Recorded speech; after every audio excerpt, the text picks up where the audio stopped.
Hello guys and welcome back. Of course, it's your boy Holy J. Na kama huja subscribe manze, kindly consider doing that. Sasa kuna hii story tumekuwa tukifuatilia Justice for Jeff story. Na hapa hivi kuna vitu mingi sana zenye zimeweza kuhappen of late. Tulisikia tumengojea ile report yenye iliforwardiwa to the DPP's office from the DCI kwa sababu walisema the investigation is over and now they are forwarding it to the DPP ndio aweze kutoa the final verdict. Na according to zile rumors zinaendelea kwa hivi mtandaoni ni ati they are unable to find the link of when Jeff Mwathi was murdered. Wanasema pale hivyo that this case lies more on the suicide side. Na hii story ikiweza kuhappen hivyo then itakuwa imeproviwa that DJ Fatxo pamoja na wale wengine they are all innocent. Na story imeraise reactions mingi sana pale hivyo.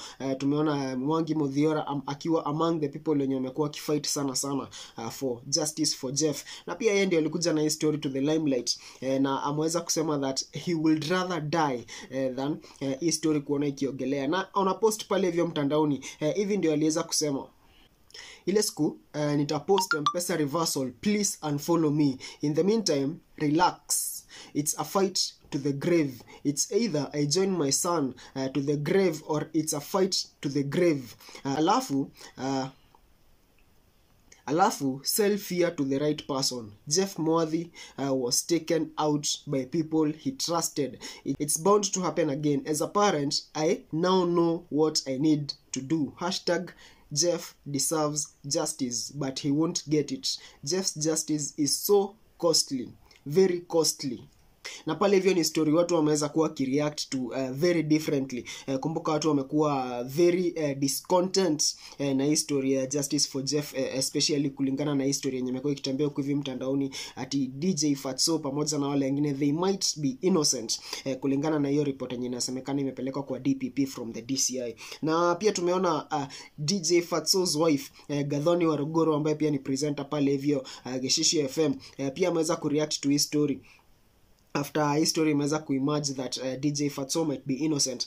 Kumbuka a while ago alikuwa amepost pale hivyo picha wakiwa na DJ Fatxo na akasema akamwish hii story iweze kuisha mbio na emerge successful.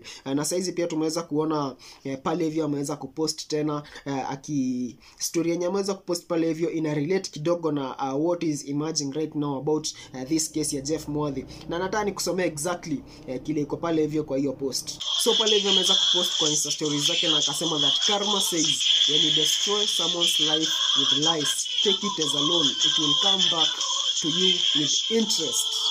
Now of course si wote tunaweza link hii story to history ya DJ Fatxo na Jeff Mwathi kwa sababu a while ago tulikuwa tumeona Gathoni Waruguru alikuwa amepost akisupport her husband pale hivyo DJ Fatxo na akisema that he will come out victorious kwa hii kesi. Na Miss Jimon yako kuhusu hii story kwanza ni something yenye watu wamekuwa wakifollow very closely and right now inaonekana we are coming to the end of this case.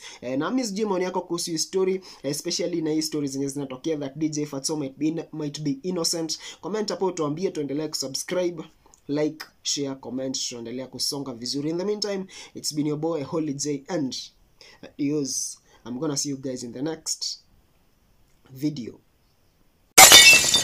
Hapo hivyo nimechill na Holy J. Holy J. Subscribe to Holy J. Holy J. Holy J TV. Are you holy?